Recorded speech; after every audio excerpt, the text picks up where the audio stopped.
아침 단상 275 정옥성 목사. 북유럽 어느 시골 교회에 사람 크기만한 예수님의 동상이 있었습니다. 그 예수님 동상 앞에서 기도를 하면 소원이 잘 이루어진다는 소문이 나서 많은 사람이 찾았습니다. 그래서 수많은 사람들이 와서 기도를 하고 소원을 말했습니다. 그런데 그 교회 문지기가 예수님이 서 있는 곳에 한 번 서 있어 보는 것이 소원이었습니다.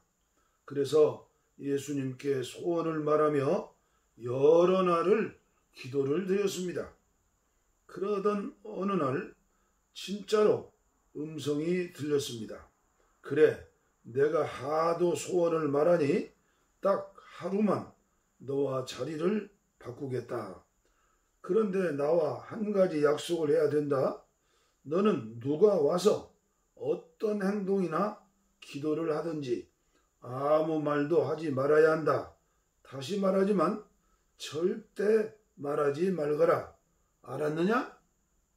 문지기는 절대 침묵하겠다고 굳건히 약속을 했습니다.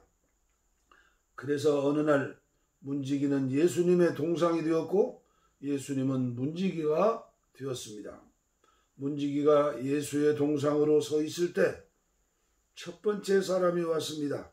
그는 아주 부자였고 도박을 즐기는 자였습니다. 자기가 도박을 하러 가는데 돈을 잃지 않고 많이 딸 수 있도록 도와달라는 소원이었습니다. 한참을 기도한 부자는 갔습니다. 그런데 돈다발이 들어있는 가방을 깜박하고 놓고 나갔습니다. 문지기는 가방을 놓고 갔다는 것을 알려주고 싶었지만 예수님과의 약속 때문에 침묵했습니다. 조금 후에 아주 가난한 농부가 들어왔습니다. 자기 아내가 중병으로 누워있는데 치료비가 없습니다. 그러니 어떻게든 도와달라고 하는 내용이었습니다. 그 농부가 기도를 마치고 돌아가려다가 돈가방을 보았습니다. 그 농부는 그것이 하나님의 응답이라고 생각했습니다. 감사 기도를 드린 후 돈가방을 들고 나갔습니다. 문지기는 그 돈가방은 주인이 있다고 말해주고 싶었지만 예수님과의 약속 때문에 참았습니다. 세 번째로 기도하러 온 사람은 배를 타고 먼 바다로 나가는 청년이었는데 자신의 안전을 위하여 기도를 하러 온 것입니다. 청년이 기도가 막 시작하였는데 갑자기 예배당 문이 활짝 열리더니 돈가방을 놓고 간 부자가 들어왔습니다. 돈가방이 없는 것을 확인한 부자는 다짜고짜 기도하는 청년의 멱살을 잡고 돈가방을 내어놓으라고 으름장을 놓았습니다. 청년은 이게 무슨 행패냐고 하면서 전후 사정을 이야기하였지만 이미 분이 날 대로 난 부자는 청년을 이끌며 경찰서로 가자고 했습니다. 청년은 자기는 지금 바로 가지 않으면 배를 탈 수가 없다고 하면서 경찰서로 가는 것을 거부했습니다. 그렇게 옥신각신하며 다투는 것을 본 문지기는 도저히 참을 수가 없었습니다. 그래서 말을 해주고 말았습니다.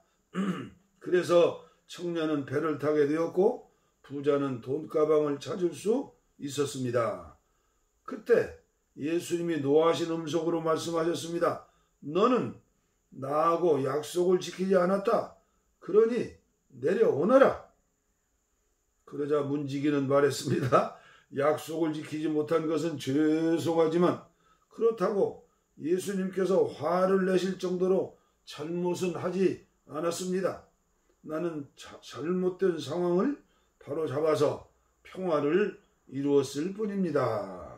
그때 예수님이 말씀하셨습니다. 너는 나와 약속을 지키지 않은 것만으로도 잘못이 큰 것이다. 그리고 네가 개입해서 해결한 것보다 침묵했으면 더 좋은 결과가 있다는 것을 몰랐던 것이다. 부자는 어차피 그 돈은 도박장에서 다 날릴 돈이니라. 그 돈이 농부에게 갔더라면 농부의 아내를 살릴 수 있었느니라. 더욱 잘못이 큰 것은 청년의 문제이니라. 청년은 그냥 두었으면 배를 타지 못해 살 수 있었다. 그러나 네가 개입함으로 그 청년은 배를 타게 되었고 그 배는 바다에서 침몰하여 죽게 되었느니라. 내가 침묵으로 일하는 이유를 이제 알겠느냐?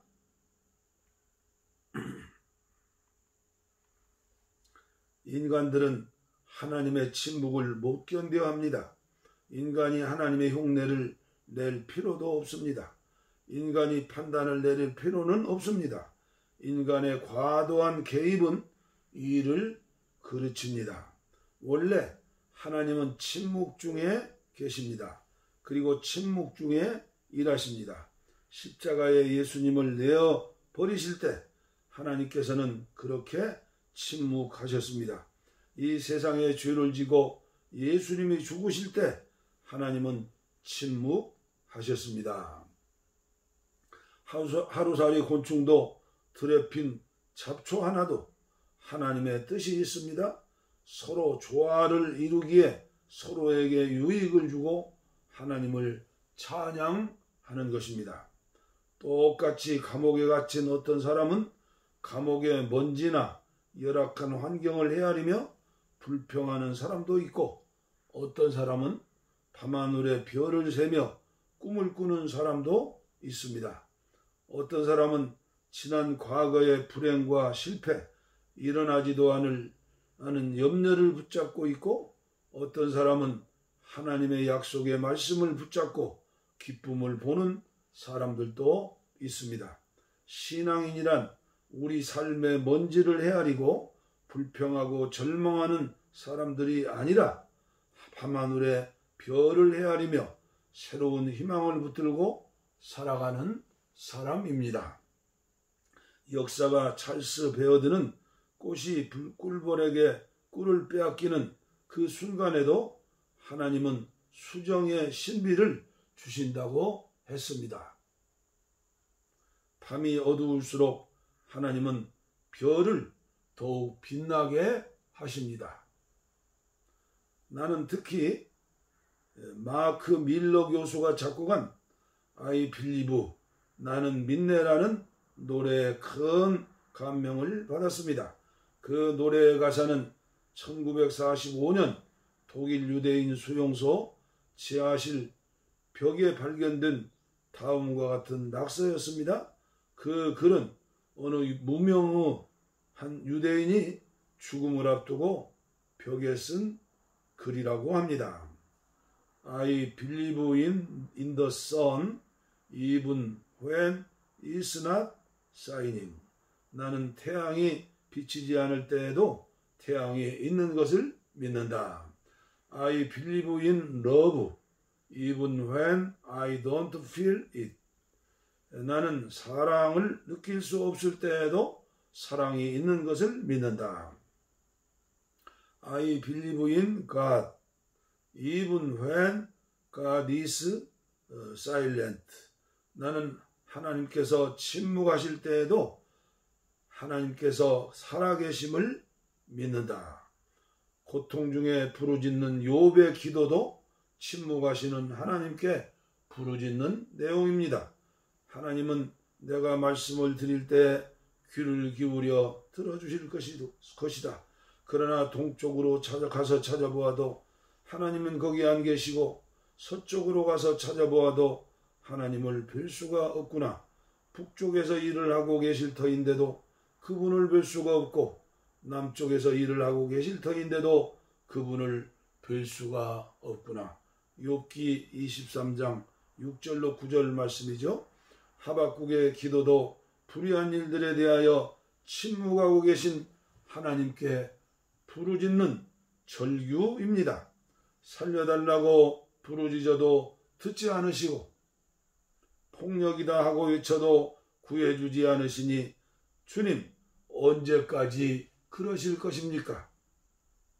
어찌하여 나로 불의를 보고 보게 하십니까? 어찌하여 악을 그대로 보기만 하십니까? 어찌하여 배신자들을 보고만 계십니까? 악한 민족이 착한 백성을 삼키어도 조용히만 계십니까? 하박국 1장 1절로 13절의 기도지요.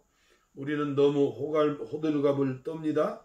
하나님의 침묵에 못 견뎌 합니다. 우리는 하나님의 침묵은 절망이라고 단정합니다. 그러나 하나님은 침묵이십니다. 하나님은 침묵 중에 계시지만 역사는 도도하게 흘러갑니다. 하나님의 돌리시는 역사의 맷돌은 비록 천천히 돌아가지만 정확하게 돌아갑니다. 하나님의 하시는 일은 지금은 보이지 않고 들을 수 없지만 지나고 되돌아보면 세심하게 하나하나 섭리 가운데 이루어진 것을 볼 수 있습니다. 오늘도 세상은 부조리하고 혼란합니다. 정직하고 의로운 사람들이 고난을 받고 불의한 자들이 큰 소리치고 활개를 치는 오늘이지만 하나님은 여전히 침묵 중에 계십니다. 그러나 우리는 믿습니다. 침묵 중에 섭리하시고 침묵 중에 간섭하심을. 이 아침에도 새로운 마음으로 하나님 은혜에 대해서 감사케 하시는 우리 정옥성 목사님의 아침 단상 감사합니다.